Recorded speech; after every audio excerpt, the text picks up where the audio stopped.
He wasn't the best father, but he was the best father for me. A banger of a quote from my friend Michael, who I actually referenced a few days ago. I'm putting my buddy on blast here, but I thought it was so moving that I asked if I could share it on the podcast. And a little bit of context, we were talking, he was asking me about my childhood, and I said, I'm a very lucky guy. I have two incredibly supporting, loving parents, and I don't ever take that for granted. And he goes, yeah, well, man, my childhood, it was hell. It was toxic, and I could give you a million examples, right? And he goes on, he starts talking about his father and sort of the pain around that relationship. And he says, my dad wasn't the best, but over the years, I've learned that he was the best dad for me.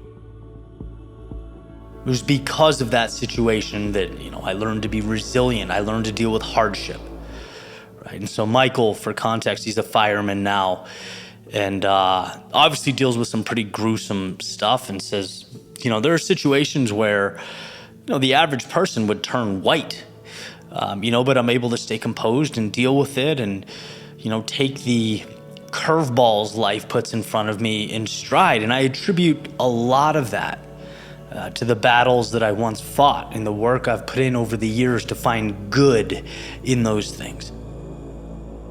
And I'm just thinking, man, everyone could use that, could hear that. Because even if it's not issues at home as a kid, right? Maybe it's a toxic and unfortunate relationship. Imagine thinking, well, it wasn't the best relationship, but it was the best relationship for me. Because maybe it taught me, what I want and what I don't. Maybe it reminded me how important it is to show up for yourself. Maybe it taught me to stand up and say never again. Or a work experience that was brutal. It wasn't the best work experience, but it was the best work experience for me. Because maybe I learned that starting with less money, but existing in a lane with the trajectory I care about means more. Maybe I saw how important it is to work with people who bring positive energy and light. Sports injuries.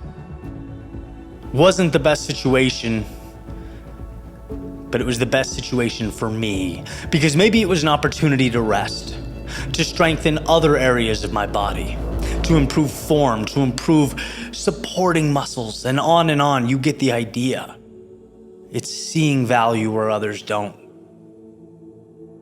See, the thing about misfortune is it's often the portal to change. When things are quote unquote okay, there's very little incentive to change or evolve. And funny enough, it's our darkest moments that prompt us to look within ourselves for answers. Right? It's feeling down that brings us to the mirror, where we're finally able to look ourselves in the eyes and say, I'm ready to change. I'm ready to evolve. This is not going to define me. This is going to be a staircase. Remember that life is not happening to you, it's happening for you. But the value is very much dependent on you. Will you take this seemingly unfortunate outcome and cash it in, turn it into something beautiful, or will you give it power over you?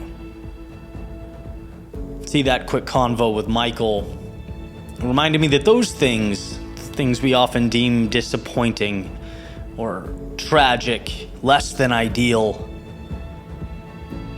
they're the currency required to build a new life, to renovate our realities and expand the way we look at the world.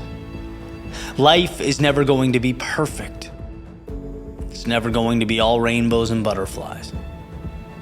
It's a game of taking the pieces before you and building something with them. And as you know, you could drop the same pieces, the very same pieces, same ingredients, same circumstances at the feet of two different people. And one of those people could build a city on a hill, and the other could build a literal cell with steel bars around themselves. This convo was a voice whispering, hey, don't forget you have that choice. You get to choose what you'd like the world around you to look like. So when life drops something in front of you that seems counterproductive, that's painful, that on the surface certainly doesn't feel like the best thing for you, remember, it's very likely the best thing for evolving into that person you're meant to become.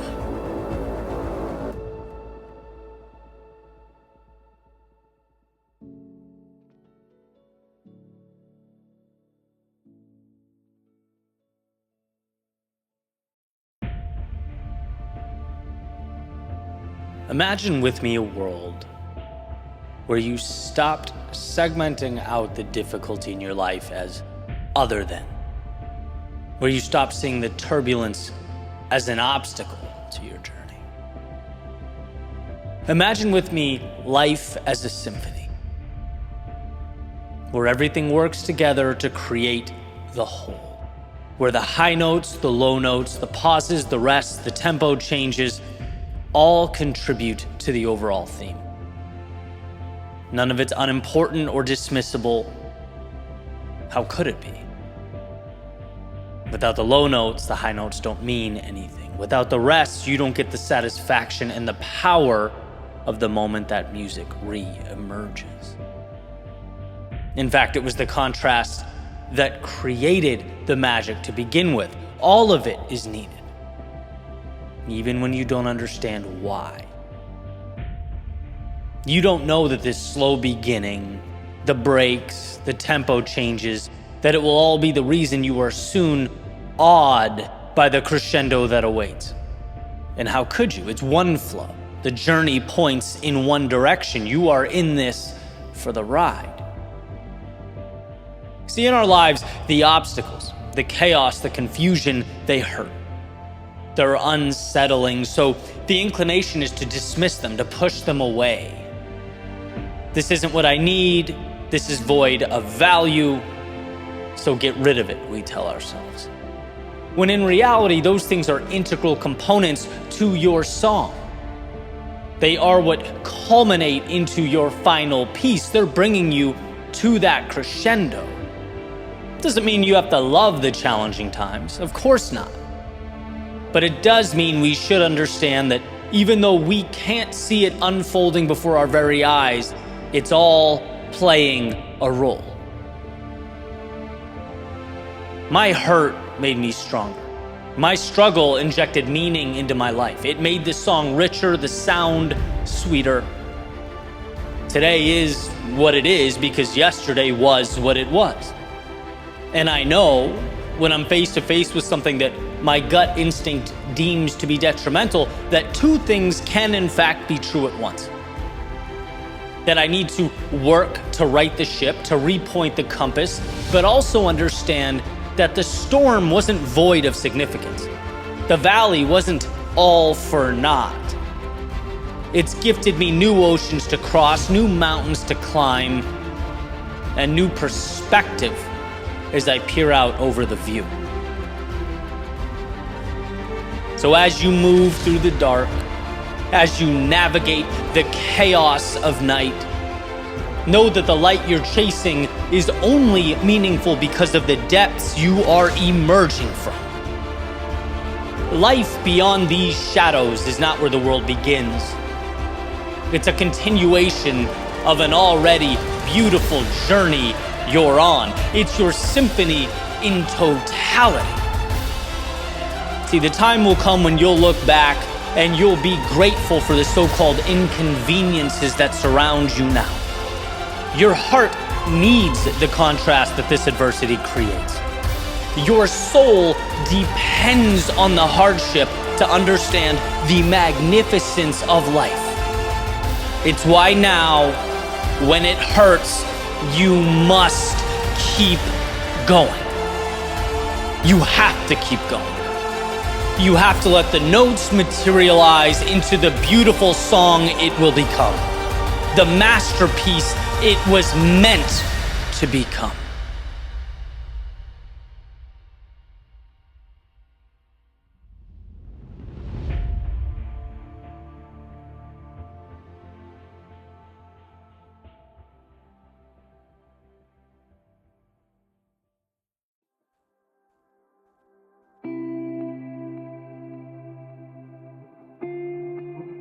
I was taking a walk a few days ago and was listening to an audiobook called 10x is Easier Than 2x by Dan Sullivan and Benjamin Hardy.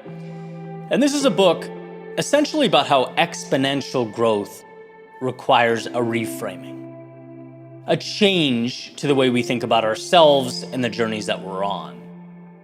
And in it, Sullivan states, and I'm paraphrasing, the things that brought you to the current moment will keep you there. Powerful. In a lens through which I hadn't really looked at my personal growth or journey before. I've always thought of progress as a stacking of repeatable habits over and over again. And while this may not be wrong, Sullivan and Hardy make a pretty effective argument that it's only part of the story. See, if you show up and you do the exact same thing every day, you'll get growth, no doubt, but it will be linear in nature. Exponential growth requires instances of self-recreation, of evolution as we make our way forward. It's a continuous pushing aside of things we don't need to be doing and a simultaneous deep dive into the things that bring us the most return. They use the example of the famous Michelangelo, who is known for his paintings, right? And then some time goes by and he produces a 17-foot statue of David. And then he pivots again as he's commissioned by Pope Julius II to paint the ceiling of the Sistine Chapel, and then moves on to direct even larger projects. And each example here is a 10x evolution. Certainly not a road that could have been mapped out from day one. How would he ever have known? But it's a series of sometimes even lateral moves. Instances of following your intuition, your strength, doing what felt right? Instances of breaking down and building back up the self. Same foundation of talent and skill, same general competency, but he continuously stacked new and enhanced versions of himself on top of one another. Sometimes reminders hit you exactly when you need to hear them. Personally, I loved everything about this message. The idea that there should be more emphasis and courage, for that matter, on one's 10x trajectory, multiplying my strengths, on taking the value I bring to the world and putting it through some stressors, seeing what comes out the other side. Because the danger in playing it safe, which the second we stop being intentional about things is ultimately what we tend to do, it's that you don't experience that transformation. It was not safe, using the same metaphor from Michelangelo, a painter, to create David. The safe thing would have been to keep doing the same thing every day. But you have to trust your skill, your heart, and your intuition. There's immense value in all of us understanding that, and to some degree, emulating it. There's value in all of us finding our David. Stepping into that which is a little unclear, makes us a little nervous, but at the same time allows us to take the skills and talents, the parts of us that are most meaningful, and inject them into the world in a bigger way, which would never have been possible had we stayed the same. The things that brought you to the current moment will keep you there. Well, here's to finding your 20%, that which matters, and using it as the template with which you paint. Not getting so stuck in the routine that you forget the routine is a means, not an end. You have the ability in your own unique way to change the world around you. The question is, do you have the courage to reach for it?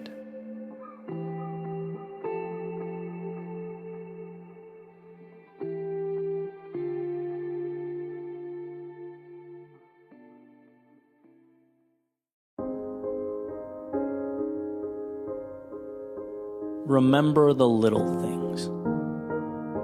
The ones we all come to appreciate, perhaps a little too late.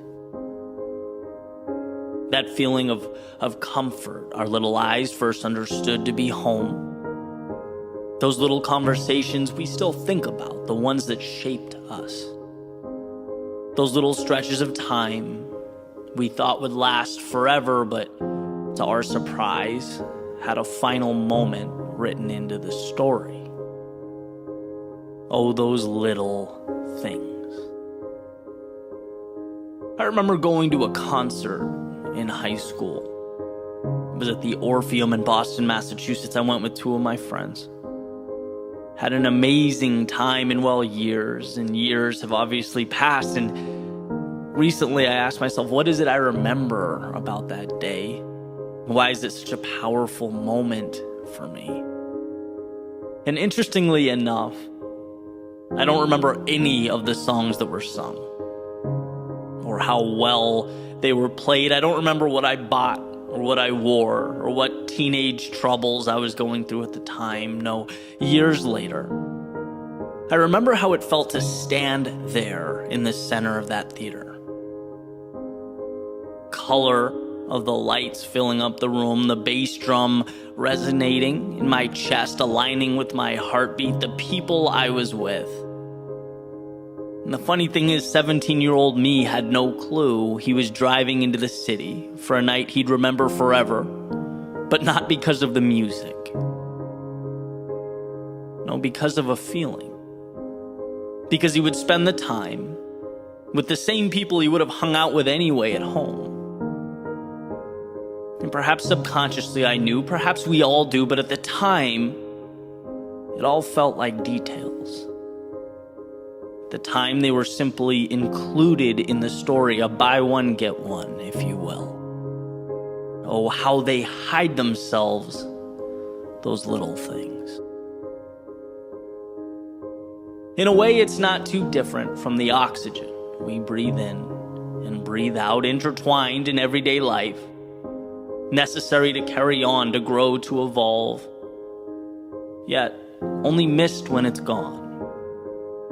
We don't think about the air we breathe unless, of course, we are submerged and without it. So why does this matter? Why put this thought to paper?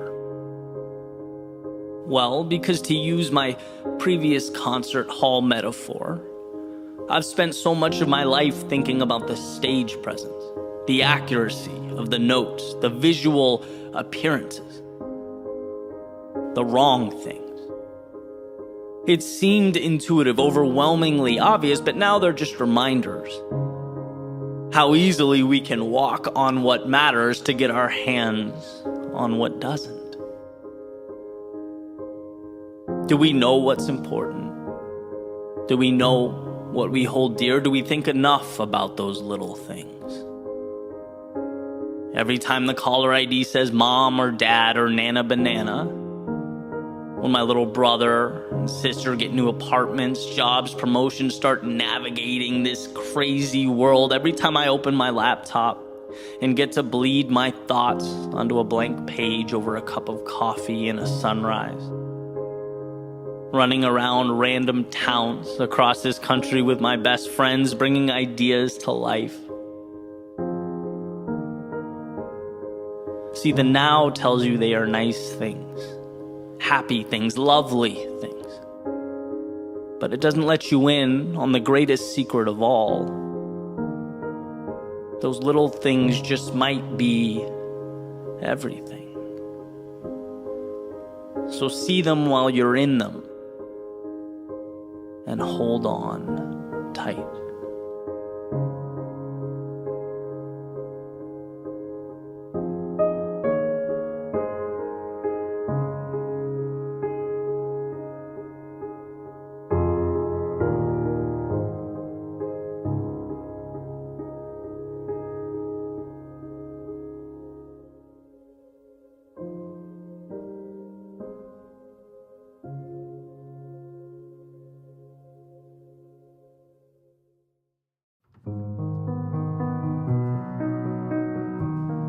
There's a quote attributed to H. Jackson Brown Jr. He says, "Nothing is more expensive than a missed opportunity." I tend to agree with this. I also think it's interesting that these missed opportunities are also the most difficult, if not impossible, to quantify. Right, so if you think about our common understanding of progress or growth, it's a sacrifice, right? It's doing X brings us Y.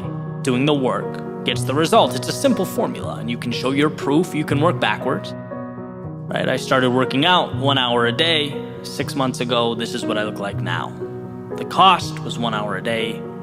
The result, well, this is what I look like now. But what's the inverse of that thinking? What's the cost of not doing the work or starting the journey or taking the steps? See, we don't think about that.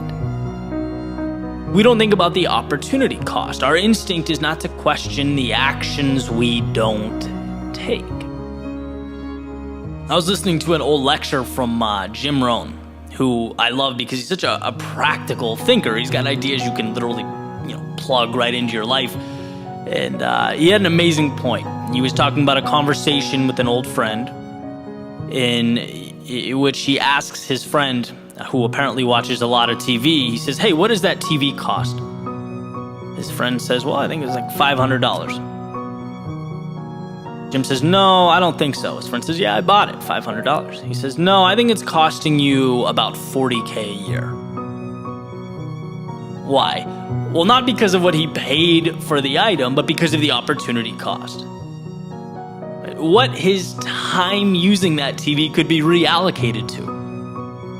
That's what's so incredible about that point. It's like, just because you don't have something doesn't mean you aren't in fact losing out on it. Time is our most precious of commodities. Its utilization is the gateway to transformation. It should be protected. And, the intent of the message is not to walk around panicking about every second, of every minute, but more being aware holistically how recklessly we use our time. I don't know if you've ever looked at the screen time usage on a cell phone before going to bed at night. It's terrifying. Right? Some of it was necessary, but a lot of it wasn't. And what does that cost? What does 2 hours a day of not moving towards a dream or goal cost you? What about when it accumulates and it becomes 14 hours a week, or roughly 56 hours a month, or times 12, 672 hours a year? These numbers start to get eye-opening. Right? All it takes is a little awareness, and we see how often we dispose of time like it's valueless. Everything we do has a cost, because in doing it, we are making a decision to not be doing something else with that time. And again, I believe in balance. I want to emphasize that. I'm not suggesting that we walk around like robots, clocking in, clocking out, checking boxes so that we don't ever waste a minute, right? As the great Keith Urban says, the best days of my life were all that wasted time. We should explore and enjoy and love and laugh and experience life. But that awareness makes us more intentional with those pursuits. With our work time and our play time, it forces us in a way to prioritize, to ask ourselves what we want. Instead of only looking at progress like this vending machine where you put in X and Y comes out. Well, we can ask ourselves, what happens if I don't put in X? What happens if I keep it in my pocket? What won't come out? What could have existed that now won't? See, just because you don't see something slipping away, that doesn't mean that it isn't. And the immediate, the world in front of you, unfortunately, won't remind you of that. That's a bell you have to ring yourself. You have to peel back the what am I doing and unveil the what could I be doing? What could I be creating? What could reality look like? And maybe you think about it and you find that you're right where you want to be. And that's great. Maybe you realize you've accepted a tolerable existence at the expense of an ideal existence. In which case, I also have great news. You can change that, and you can change it now. We have to understand that you don't only have what's in front of you. You also possess a reality unseen. and undiscovered. So don't let the former cover up or diminish the latter. Don't lose the possibility of tomorrow with the distractions of today. Don't forget the cost of inaction with regard to those things that truly matter.